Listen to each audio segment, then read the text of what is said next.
Assalamu alaikum wa rahmatullahi wa barakatuh. Welcome to Ahkam SOS, the show that discusses Islamic duties and practices. MashaAllah, we're almost halfway through the holy month of Ramadan. Most of you will be celebrating the birth of the son of Amir al-Mu'mineen, the grandson of Rasulullah sallallahu alayhi wa alayhi, and the son of Sayyidah Fatima Zahra sallallahu alayha. None other than Imam al-Hassan. MashaAllah, last night we had the Sheikh discuss a little on Imam Hassan, and inshallah you and your families all were out celebrating, whether it was dressing up nicely, whether it was bringing sweets, making desserts, and enjoying the festive season and enjoying and celebrating the birth of our holy Imam. Alhamdulillah, it was fantastic.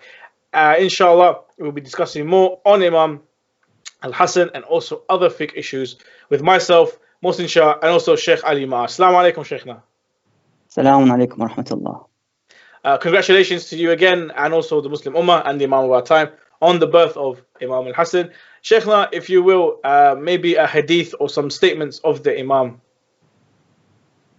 Inshallah. A'udhu billah as-sami' al-alim min ash-shaytan ar-rajim. Bismillah ar-Rahman ar-Rahim. Alhamdulillahi rabbil alameen wa sallallahu ala Muhammadin wa alihi at-tayyibin at-tahirin wa la'natullahi ala a'da'ihim ajma'in. Yes, we're still celebrating this great day, the day of the birth of the Imam al-Hassan alayhi salam, and we try to learn from his statements, from his hadith, from his advices. As a man with the name of Junada, he comes to visit the Imam alayhi salam, and he asks the Imam for admonishment and advice. So the Imam alayhi salam, he gives a long statement of admonishments. I'll briefly mention some of these lines. The Imam mentions to him, and he says, "Ista'id li safarik." Be prepared for your journey. But which journey? The Imam says, وَحَصِّلْ زَادَكَ قَبْلَ حُلُولِ أَجَلِكَ. And make sure that you prepare the provisions before your demise day or the death date. So the Imam was meaning the journey of the Akhirah, the journey after death, that be prepared for it. Be prepared for this journey towards the Akhirah. Very important for us to prepare ourselves for the hereafter, because we never know when is the day of our death. Then the Imam mentions, وَعْلَمْ أَنَّكَ تَطْلُبُ الدُّنْيَا وَالْمَوْتُ يَطْلُبُكَ. And know that you are seeking dunya. I'm sure you've seen those who are jobless. They go for job seeking activities. Yes. They wake up in the morning, they go to the job center, for example, they seek and search for jobs. All their intention and goal is to find the job. So many of us would seek the dunya and look for the dunya from the morning till late evening. The Imam says, وَعْلَمْ أَنَّكَ تَطْلُبُ الدُّنْيَا. You seek the dunya, but don't forget, وَالْمَوْتُ يَطْلُبُكَ. And the death is seeking you as well. There's a day in which we have to pass away from this world and leave this world. Indeed. So be careful. وَلَا تَحْمِلْ يَهَمَّ يَوْمِكَ الَّذِي لَمْ يَأْتِ عَلَى يَوْمِكَ الَّذِي أَنْتَ فِيهِ. The Imam Salamullah alayhi says in this line, don't worry about tomorrow. Yes, worry about today. We are in today now. So we have to worry about today to get the sustenance, the work, the income, and so forth. But don't worry about tomorrow, about in the coming years. And some of us, plan ahead and always be in the state of worry, to be anxious, in depression situation. Why? Leave it to Allah Azza wa Jal. Now I have to worry about today's situation, the pandemic. I have to worry about, isolation and, how to fulfill the needs, to be precautious, or the measures to be taken, for example. That's fine, but I don't have to worry after what happens later. What's going to happen? So I worry about today and not tomorrow. Then the Imam alayhi salam, he states, وَعْلَمْ أنك لا تكسب من المال شيئا فوق قوتك إلا كنت فيه خازنا لغيرك. And know that whatever you get from income, from profits and so forth, you will get to what you need from this profit, from this income. You'll spend on your clothing, on your food, stuff, whatever you need. The excess money that you're gathering, you're saving in your bank account, for example, in your safe box, that's going to be go for others. It's not going to be yours. Indeed. خازنا لغيرك is, you are storing this money, this wealth for somebody else, either your heirs or your inheritors, for example, who will take the money after your death, or the government might take it and seize the money for any reason, taxation and so forth, or God forbid, a thief comes and steals all the money that you've saved for many, many years. So be careful and be vigilant and diligent. وَاعْلَمْ أَنَّ فِي حَلَالِهَا حِسَابٌ وَفِي حَرَامِهَا عِقَابٌ وَفِي شُبُهَاتِ عِتَابٌ.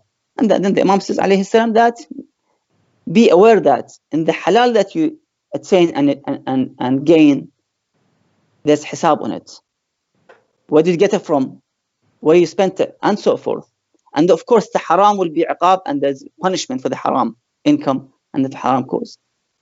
وَفِي الشُّبُهَاتِ عِتَابٌ. Shubuhat is something that you're not sure, uncertain about. Is it halal or haram income, for example? Is this halal allowed to be used or not? Itab, they will actually ask you about why did you, let's say, took this money, which you were unsure about it, of its origin, for example. Or why did you eat this particular food that you weren't sure about it?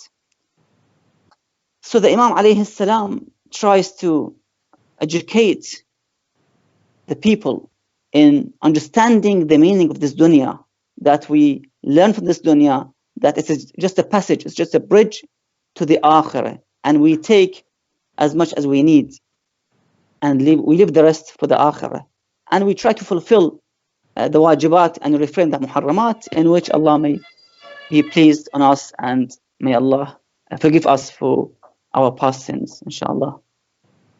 Ahsan, thank you so much, Sheikh. That was fantastic. A very good insight into the wise words of Imam al-Hasan. Now, Sheikh, let's go back to Ahkam SOS. Let's discuss Ahkam. And a question arose in that some people like to use astronomy in order to predict future dates. So I'm not talking about the future of someone's, fortune or for someone's misfortune, but the future dates. So because we use a lunar calendar in the Islamic calendar, it's based on the moon rather than the sun and the position of the moon. That means that the calendar goes through different seasons. So can we accept if someone has already based next year's Ramadan according to their calculations, it will be on this day at this time, and also they'll calculate Eid and so forth. Are we allowed to accept that and use that in the future? In the case of these 2 months, the month of Ramadan and Shawwal, for the first day of the holy month or the first day of Shawwal, the Eid day, it is mandatory and wajib for the one to basically define this through proven and established citing. You must go back to the citing, because the hadith clearly says, "Sum lil-ru'ya waftar lil-ru'ya." Fast with sighting, i.e. the new moon, and break the fast with sighting. You have to see it with a naked eye in order to be able to start fasting or to break your fast for the Eid. It has to be done naturally, in other words. MashaAllah, MashaAllah. Hassan. Shaykhna, if a Janub sleeps during the night in the month of Ramadan and then wakes up, is it permissible for him to sleep again before performing the ghusl? If by the way of habit, this individual used to wake up many times during the night, and he doesn't have an issue with waking up again and again. If that was the habit of waking up 1 or 2 times or 3 times during the night, then yes, he's allowed to go back to sleep and then wake up for the suhoor or whatever for the purpose of ghusl. But the recommended is that the one should do the ghusl before sleeping, because it's makruh for the one, it's disliked, discouraged for the one to be in this state of impurity and sleeps. So better to have the ghusl, and then you go and do your, let's say, suhoor and so forth. So it's better for the one to be in the state of tahara and be in the safe side as well. I see.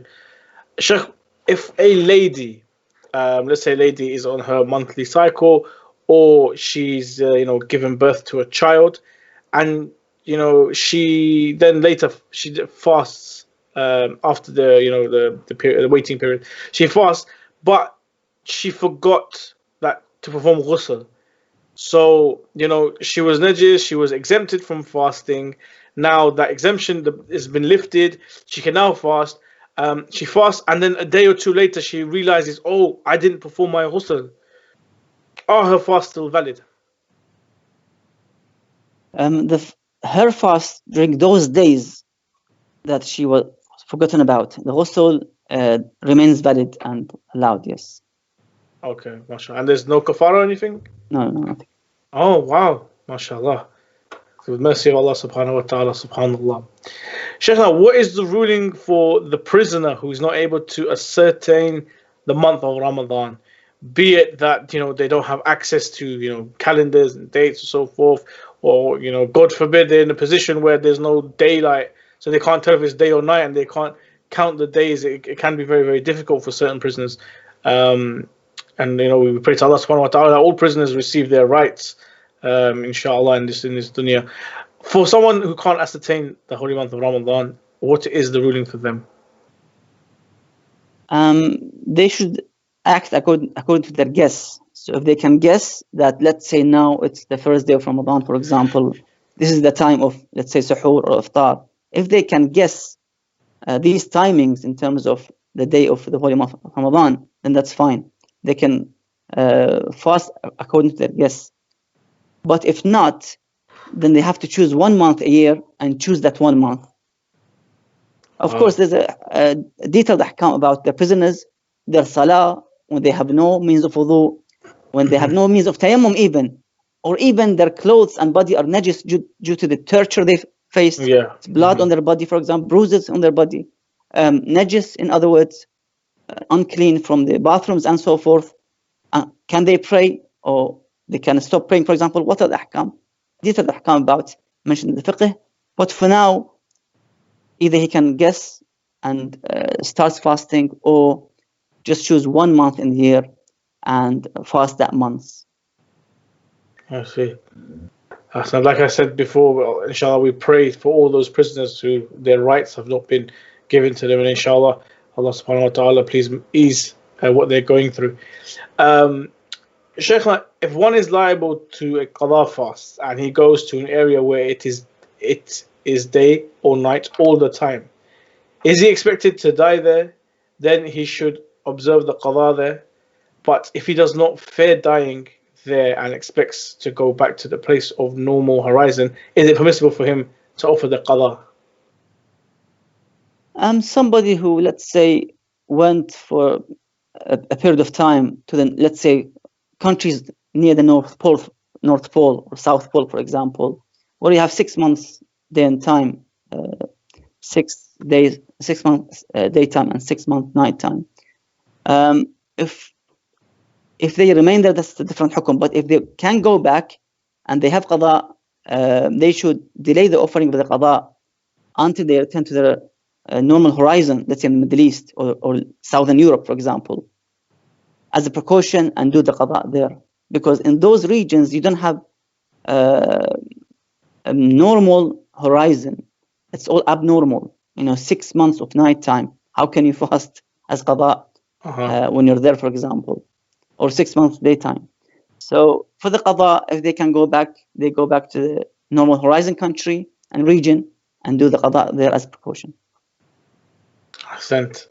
Sheikh, we got a question in from the WhatsApp, and it says that for a period of time, a person used to perform janaba ghusl instead of wudu while he had not been janub. So this person was performing ghusl instead of wudu. What is the ruling about his salah? Well, initially this ghusl was not for ghusl janaba, and he must do wudu. Even if he did the ghusl, he needs to do the wudu for the salah, because he didn't do the ghusl for the janaba. There's no janaba, so you can actually do the ghusl for it. So he must repeat all the salah that he prayed without wudu. In other words, the ghusl that he did that he thought that it's a janaba, but it's not janaba. So must repeat all the salah as qada. I think it's worth mentioning here. I think that when it is, I believe it's when a wajib ghusl, when you have to perform a wajib ghusl, that can substitute for wudu. However, if it's a mustahab ghusl, that does not substitute for wudu. You have to perform the wudu for the prayer. Inshallah. Of course, the ulama have discussion about other means of the mustahab ghusl. Some would allow some of the mustahab ghusls. So you go back to your marja to see if he allows you to perform salah with a mustahab ghusl. You go back to your marja. But Ayatollah Shirazi won't allow it for other than the ghusl janaba. That will substitute the wudu. Some ulama would have different opinions about this. So you go back to your marja to see if you can do salah with a mustahab ghusl without wudu. Yes, ahsant. Sheikh, if one does not perform the janaba ghusl out of shyness or embarrassment or for non-availability of hot water, is it permissible for him to perform tayammum instead of ghusl? If the use of the water causes discomfort or awkwardness or harm, then the one can actually switch to tayammum. That's fine. Oh wow. There you go. Sheikh, now the employer prevents me from performing the salah during office hours, and I do not finish work until after expiry of the prescribed time of salah. What should I do under such circumstances? You see, this happens a lot in the non-Muslim countries where there's a hijab issue for a female employer, for example, employee, or the salah issue for the employees who are Muslims. If they could not be able to pray and observe their worship accordingly at work, then it is wajib for them to leave this job and change the job. Because you cannot disobey Allah Azza wa Jal in order to obey one of the creation of Allah Azza wa Jal, a slave of Allah, a creation of Allah. You have to first please Allah Azza wa Jal, rather than pleasing an individual who even maybe might not believe in Allah Azza wa Jal or have no faith. So we have to try our best to fulfill Allah's obligations and commands in order to please Him first. And Allah subhanahu wa ta'ala will open the doors of sustenance in different methods.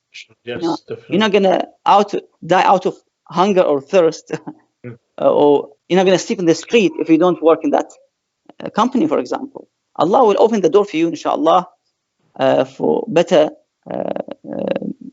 jobs and inshallah for the career as well. I mean, Sheikh, I've worked in the Western world, and there's always, oh, can I go for a toilet break? Oh, can I go for a smoke break? This and that, and it's 5 minutes. It's more than enough for you to go and actually pray your salah. So, I mean, I'm sure your employers will not have an issue. For the viewers watching, if your employer, if you're in such a predicament, please speak to your employer. If you can come to work with your wudu and keep your wudu, and then just go for 2-3 minutes, pray and come back, it shouldn't be a problem at all. Sheikh, the final question: is it permissible to be lax in waking up the new adolescent youngsters for salah or other obligations that they may be slow to begin with, in order to avoid a negative reaction to them? So at the beginning, is it okay to be a bit more lenient and a bit more understanding with the youth when teaching them things like salah and so forth, just so that if we have a regimental approach and a military approach, it can sometimes in the youth create a dislike towards this action of thawab and this action of pleasing Allah subhanahu wa ta'ala? Maybe slowly ease them into it is a better method. Islamically speaking, with ahkam, are we allowed to have a more relaxed, lenient approach towards teaching children the ahkam and salah? Well, the obligation is to waken them up and command them to do the worships, the a'mal, be it salah or fast and such like. However, if there is a valid shari'i reason not to do so, then we have to find out. But the first and initial hukum is that we have to wake them up. It's a wajib. They are now adolescents, age, bulugh. They have to now observe the salah. Of course, as you mentioned, with leniency, in a way that, with good akhlaq, for example, we try to use the methods in which would attract them towards the religion and not to run away from religion. Because some youth might run away. That, I've been forced, I've been beaten in order to pray 2 rak'ah salah in the morning, for example. So no, we try our best. بالتي هي أحسن. We use the best and good method of giving instructions and teaching. And may Allah Azza wa Jal give them the guidance, and they might even be better than us. Who knows? They might be more religious than us, more taqwa, more wara'. Inshallah. Inshallah. Serve the community, the deen more than us. Allah knows. So we try our best to educate them, but with akhlaq and with sabr, patience. Two main things. To have the akhlaq and patience. May Allah bless them all, our youth, and respect. Ahsan, Shaykhna. Thank you very much, Shaykhna. Shaykhna, any final thoughts, final messages for our viewers, as we are coming also to the nights of Qadr, inshallah, as well, and also the istishhad of Imam Ali. Anything you'd like to say before we leave? In the dua of Abi Hamza Thamali, the long dua in which recited in the Sahar of the month of Ramadan and even nights of Qadr, the very end line of the dua, just before you end the dua, it says that phrase, وَرَضْنِي مِنَ الْعَيْشِ بِمَا قَسَمْتَ لِي. Oh Allah, make me to be pleased to what you gave me as sustenance and rizq. Make me pleased. Sometimes we get the money, the wealth, and so forth, but we're not pleased. We're not satisfied. So we ask Allah at the end of the dua of Abu Hamza Thamali to give us the pleasure, to give us the satisfaction and rida to what Allah has given us. That rizq, even if it's small rizq, even if I live in a small rented house, for example, a flat, without garden, without anything, I ask Allah Azza wa Jal to give me this satisfaction, the feeling of being satisfied with the rizq of Allah Azza wa Jal. And of course, we ask Allah for not only the dunya rizq, but also for the akhirah, that Allah gives us, that we gain the satisfaction of Allah Azza wa Jal in the akhirah. وَرِضْوَانٌ مِنَ اللَّهِ أَكْبَرُ. And Allah's satisfaction and rida and pleasure in akhirah is the greatest. Ahsan, Shaykhna. Thank you so much for joining us on tonight's Ahkam SOS, and thank you for all the viewers for joining us as well. Inshallah, we'll be back tomorrow for Ahkam SOS, inshallah, 6:30. Just a quick reminder that tonight there will be a live fundraiser as well on behalf of IHDRF, Imam Hussein Development Relief Foundation. That will be at London time, 9:30. Myself, I will be there. Also, Sayyid Ali Nawab, Minhal Khafaji, Sister Amy, and other guests as well from the Imam Hussein TV party. Inshallah, join us there for a live discussion and also ways that we can help the orphans and also the impoverished families of Karbala. Inshallah, that'll be at 9:30.